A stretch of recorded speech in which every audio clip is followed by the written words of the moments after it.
신앙인으로서 살아가고 있다는 것으로 보여지지만 자기 자신은 알고 있었다는 겁니다.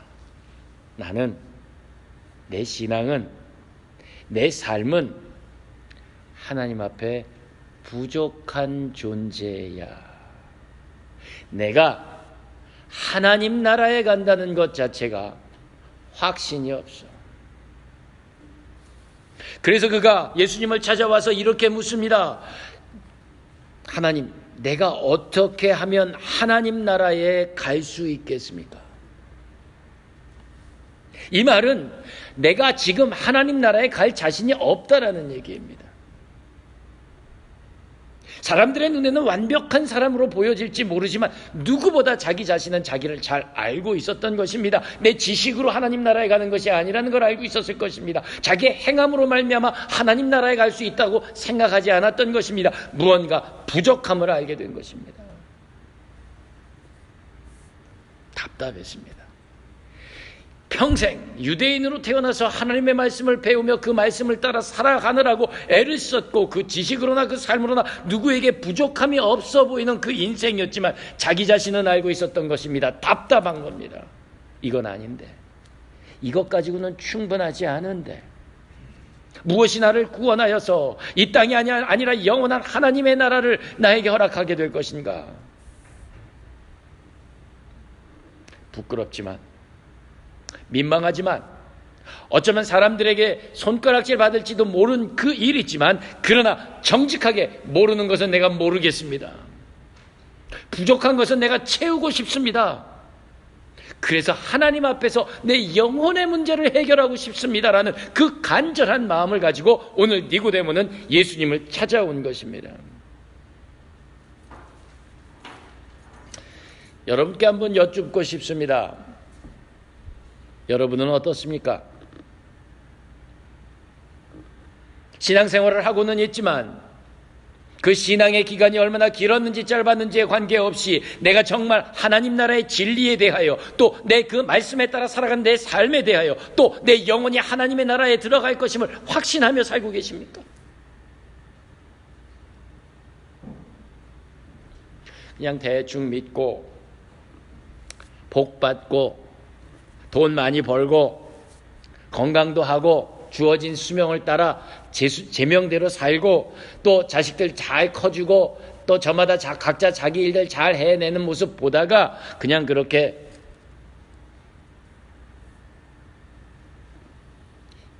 이렇게 살라고, 이렇게 사는 것이 진리의 삶이라고 믿고 사시지는 않으실지요?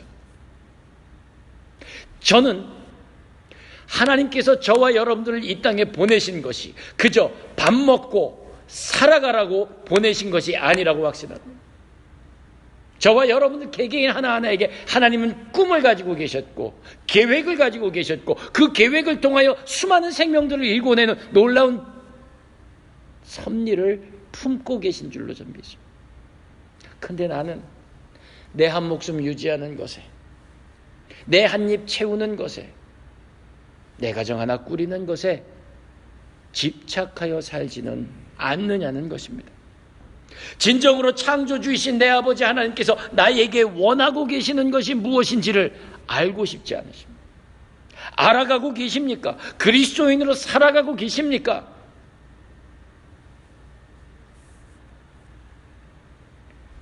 정직하게, 민망하지만, 창피하지만, 비록 밤에 찾아가는 비굴함이 있을지는 모르겠지만, 그러나 하나님 앞에, 하나님, 내 인생의 문제를, 내 영혼의 문제를 해결하고 싶습니다라고 하는 간절한 마음으로 주 앞에 찾아오고 계십니다.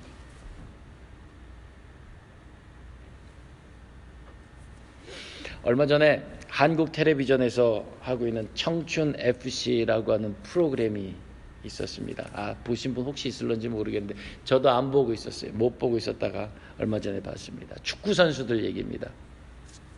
어릴 때부터 국민학교 때 혹은 중학교 때 뭐 해서 축구 선수로 활약을 하면서 제법 인정도 받았고 상도 많이 받았던 친구들인데, 고등학교를 지나고 대학에 진학하는 과정에서 혹은 프로에 입단하는 과정에서 부상을 입었다든가 혹은 가정 형편이 따라주지 못해서 그만 생활전선에 가야 했다든가 뭐 등등 여러 가지 불행이 겹치는 바람에 축구를 하지 못했던 친구들을 모으는 겁니다.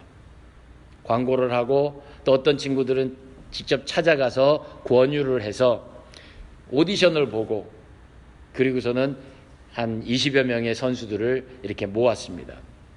그리고 과거에 유명했던 2002년 월드컵의 선수로 활약했던 그 사람들이 지도자로 나서서 그들을 조련하는 겁니다. 불행했던 과거. 그래서 자기의 꿈을 이루지 못했던 그 과거. 그 마음에 응어리가 져 있던 그 친구들에게 소망이 심어지는 거예요. 해보고 싶다. 아직 20살 소리 하고 있는 젊은 친구들인데 진지합니다. 눈물을 펑펑 쏟으면서도 숨이 거의 넘어갈 때 깔딱깔딱 하면서도 뛰임을 멈추지 않습니다. 자기 인생의 끈을 다시 잡았는데 이번에는 놓치지 않겠다는 겁니다. 정말로 최선을 다하여 뜁니다. 내가 사는 이유가 이 축구였는데, 내가 이 축구로 내 인생의 꿈을 펼쳐보고 싶었는데 이게 내게 주어진 이 기회를, 이 도전을 포기할 수 없다고 그렇게 쥐고 있는 그 모습들이 너무너무 아름답습니다. 그들의 눈이 반짝반짝 빛납니다. 축구라는 자기 인생의 가치 앞에서 그들은 그 도전을 늦추지 않습니다. 그들의 간절함이 보입니다. 포로로 잡혀가 있던 이스라엘 민족들, 그들의 지도자였던 에스겔에게 하나님께서 나타나십니다. 그리고 그 에스겔을 데리고 어느 산골짜기에 데리고 가십니다. 그곳에는 사람들의 뼈가 흩어져 있었습니다. 이리저리 뒹굴고 있었습니다. 그 죽은 뼈들이, 말라 비틀어진 그 뼈들이 그곳에 잔뜩 널려 있는 것을 바라다 보며 하나님 묻습니다. 에스겔아, 인자야, 이 뼈들이 살아나겠느냐? 그 뼈들은 바벨론의 포로로 잡혀와서 허덕거리는 인생을 살아가던 유대민족을 의미하는 것이었습니다. 이 바닥에 널브러져 있는 이 말라 비틀어진 이 뼈들처럼 너희들의 인생이 말라 비틀어져 있는데 다시 살아나고 싶으냐? 살아날 수 있을 것이라고 믿느냐? 살아나고 싶은 마음이 있느냐? 묻는 것입니다. 하나님께서는 그 자리에서 성령의 역사를, 하나님의 기운을 보내주셔서 그 뼈들이 다시 모아지고 그리고 그 뼈들을 살로 채우고 그리고 바람과 함께 새 생명의 기운이 덧입혀져서 큰 군대를 일으키는 역사를 보여주십니다. 성령이 그 죽음의 골짜기에 생명의 기운을 불어넣어 주셨던 것입니다. 유대 백성들의 그 간절한 소망을 이루어 주셨던 것입니다.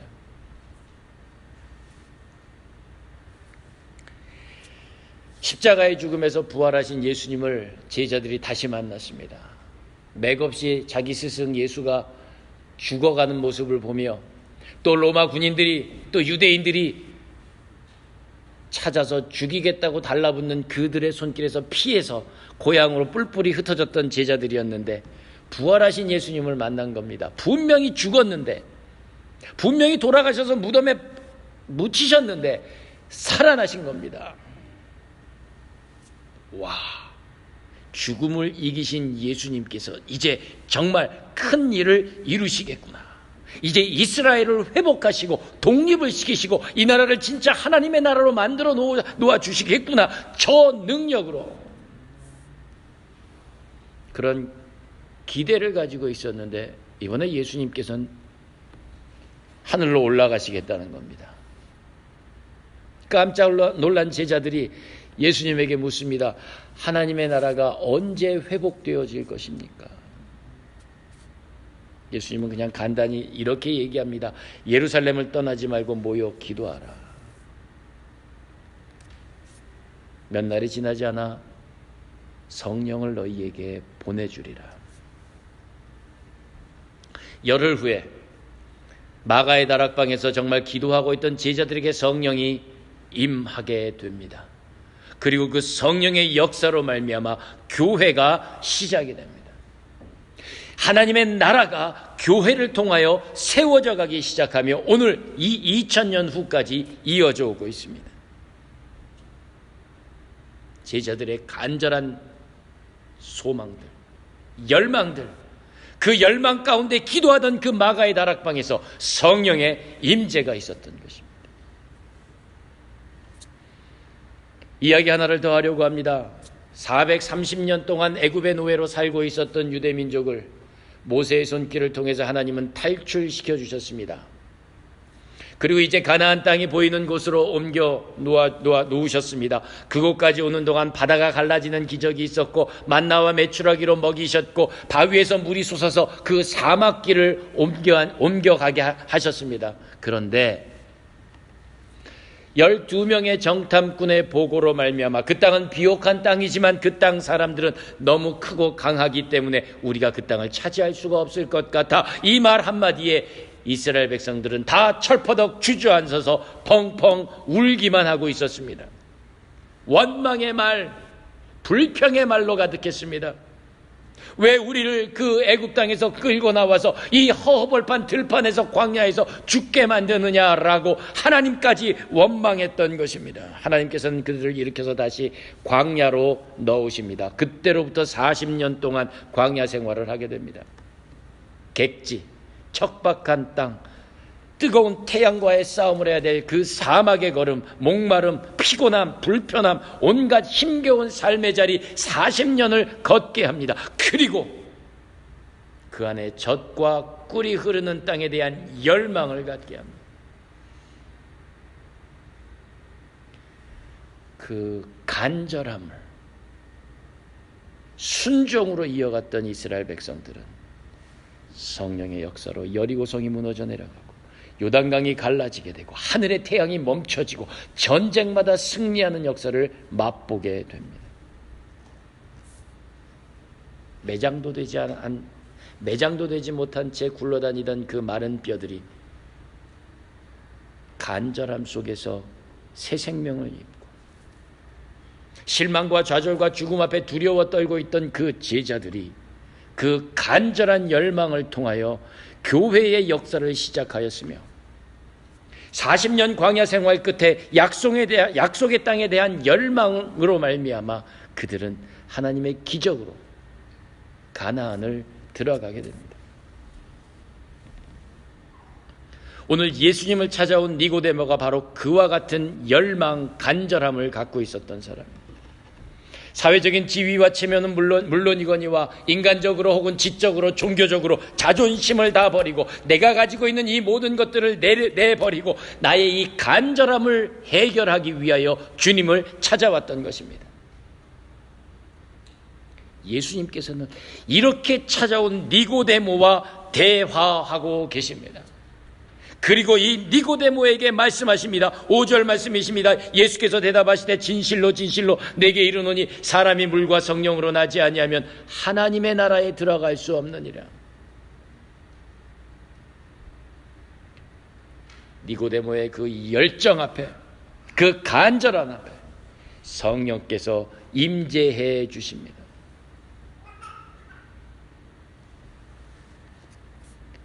우리는 하나님 앞에 우리 영혼의 구원, 우리 영혼의 생명의 문제를 가지고 간절하게 엎드려 구해야 합니다. 축구만큼, 애들이 원하는 축구만큼의 간절함도 없이, 이 땅에 살아가는 생명에 대한 간절함도 없이 우리의 영혼의 문제가 해결되지 않습니다.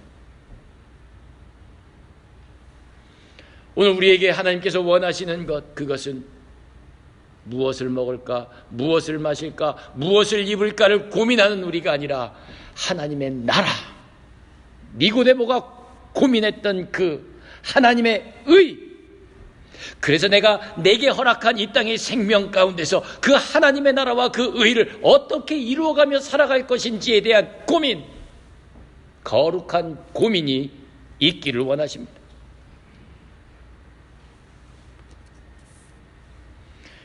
사랑하는 여러분, 우리는 얼마나 복음의 진리에 대하여 또 나의 구원에 대하여 간절함을 갖고 살아갑니다. 사랑하는 여러분, 우리는 얼마만큼 하나님의 나라에 대한 갈망을 가지고 살아가죠.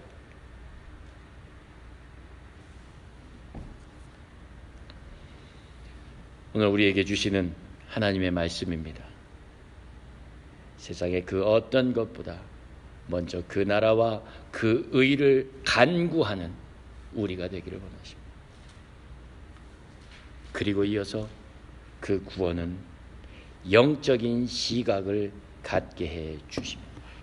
성령의 임재라 함은 우리의 모든 판단의 근거를 영적인 근거로 삼으라는 것입니다. 성령께서는 우리 안에 들어오셔서 세상을 바라볼 때에 하나님의 눈으로 바라볼 수 있는 일을 하게 하십니다. 지금까지 내가 바라봤던 내 인생, 지금까지 내가 바라봤던 내 미래, 지금까지 바라봤던 내 삶의 성공과 실패, 이것이 하나님의 눈에서 바라다보며 분별하기를 원하십니다. 세상은 많이 가져야만, 높이가 있어야만, 강해야만 성공했다고 얘기할지 모르지만, 그러나 하나님은 오늘 우리에게 육으로 난 것은 육이요 영으로 난 것은 영이니 너희가 성령으로 거듭나야 한다 말씀하십니다. 고린도전서 2장 13절에 14절 말씀을 제가 봉독해 드리겠습니다. 우리가 이것을 말하거니와 사람의 지혜가 가르친 말로 아니하고 오직 성령께서 가르치신 것으로 하니 영적인 일은 영적인 것으로 분별하느니라. 육에 속한 사람은 하나님의 성령의 일들을 받지 아니하나니 이는 그것들이 그에게 어리석게 보이며 또 그는 그것들을 알 수 없나니 그러한 일은 영적으로 분별되기 때문이라.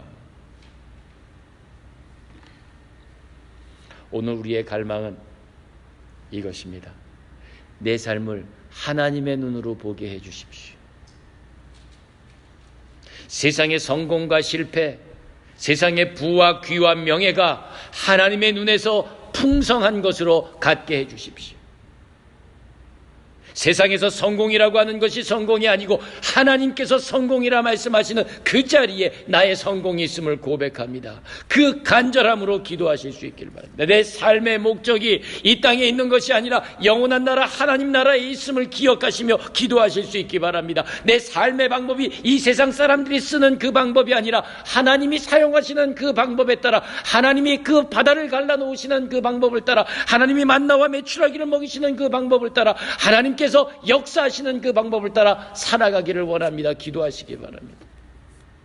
내 삶의 기쁨이 세상 사람들이 즐거워하는 그 기쁨이 아니라 하나님이 기뻐하시는 기쁨의 자리에 있기를 원합니다.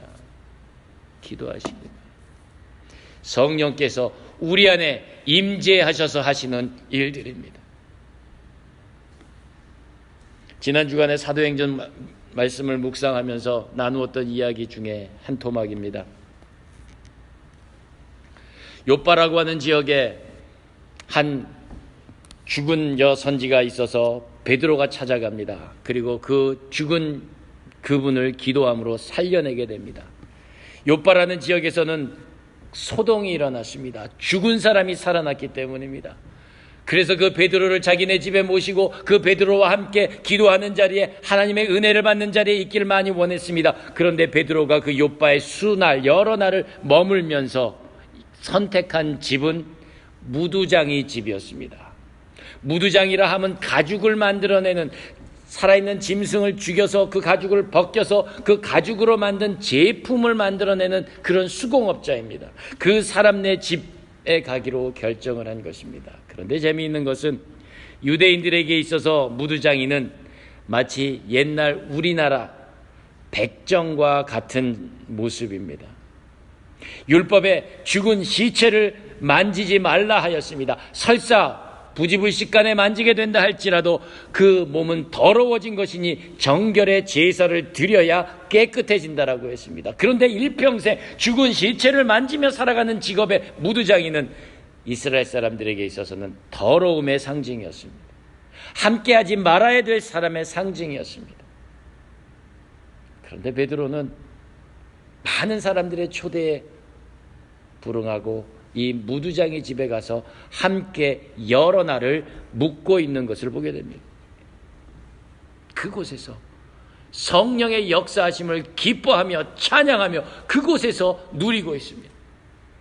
세상의 가치관에서는 더러움의 상징이 무두장이었습니다. 세상의 가치관에서는 아주 천한 사람의 상징이었습니다. 그런데 그 안에서 하나님의 시각에서는, 성령의 충만함의 자리에서는 그가 더러움도 천함도 아니고 하나님 나라의 아름다운 백성이었습니다. 하나님이 사랑하는 아들이요 딸이었습니다. 베드로와 함께 하나님이 주인 되는 그 욥바 교회의 성도였습니다.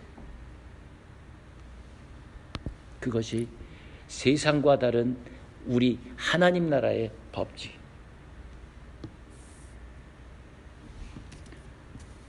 하나님께서는 우리에게 이와 같은 삶을 살기를 원하십니다. 삶의 목적도, 삶의 방법도, 삶의 기쁨도 세상이 누리는 그것이 아니라 하나님이 주시는 방법을 따라 하나님이 주시는 그 기쁨으로 살아가기를 원하십니다. 사랑하는 여러분, 오늘 이 자리에서 예배드릴 때에, 매 주일마다 찾아와서 예배드릴 때에 저와 여러분 가운데 성령의 충만함이 있기를 간절히 소망합니다. 이 세상에 알 수도 없고 줄 수도 없는 그 성령의 역사가 우리의 삶의 자리에 주인되어 이루어지기를 원합니다. 그러기 위해선 우리 안에 간절함이 있어야 합니다. 하나님은 우리에게 그 간절함을 요구하고 계십니다. 내가 가지고 있는 지위, 내가 가지고 있는 소유가 아니라 하나님이 주시는 그 은혜에 대한 사모함이 우리 안에 가득 있어요. 그리고 내가 기쁨으로 삶을, 내가 삶의 방법으로 삶을, 내가 삶의 목적으로 삶을, 그 길을 하나님으로부터 찾는 것입니다. 하나님의 나라와 그 의입니다. 오늘 말씀을 마치려고 합니다. 오늘 이 전을 떠나가기 전 여러분 스스로에게 한번 물어보실 수 있기를 바랍니다. 내게는 정녕 하나님에 대한 간절함이 있는가? 세상의 지위와 명예와 소유를 뛰어넘어서 그 모든 것을 포기한다 할지라도 그래도 놓칠 수 없는 그 하나님의 나라, 그 성령의 충만함에 간절함이 내게 있던가? 행여 사람들에게 손가락질을 받고, 행여 사람들에게 민망하고, 행여 사람들에게 우스운 모습으로 비춰진다 할지라도 나는 하나님의 나라, 주의 성령의 임재로 살아가겠노라고 하는 결단이 있는가? 더불어서 하나님 앞에 기도하는 이 시간이 되기를 원합니다. 우리 베리 베델 교회가 그런 간절함으로 모이는 자리가 되기를 원합니다. 우리 베리 베델 교회가 나 개인의 삶을 위하여 모이는 자리가 아니라 하나님의 나라와 그 영광을 위하여 모이는 자리가 되기를 원합니다. 그래서 성령의 충만함으로 성령의 역사가 초대교회에 일어나듯이, 출애굽 그 속에 일어나듯이, 에스겔 골짜기에서 일어나듯이 우리에게도 일어나기를 소원합니다. 우리가 모일 때 기도하며 그 간절함으로 기도하는 우리 자리가 되기를 원하며, 우리가 흩어져서 하나님의 말씀대로 살아갈 때에 하나님의 나라가 우리 삶의 자리에 이루어지기를 기도할 수 있는 저와 여러분, 우리의 삶이 될 수 있기를 원합니다. 성령으로 거듭난 삶입니다. 오늘 같이 찬송하시면서 그 찬송가 가사와 함께 기도하시기를 바랍니다. 내가 매일 기쁘게 순례의 길을 걸어가면 성령께서 인도하시는, 성령께서 역사하시는 그 걸음이기 때문입니다. 고백하며 찬양하시기 바랍니다. 찬송가 191장입니다.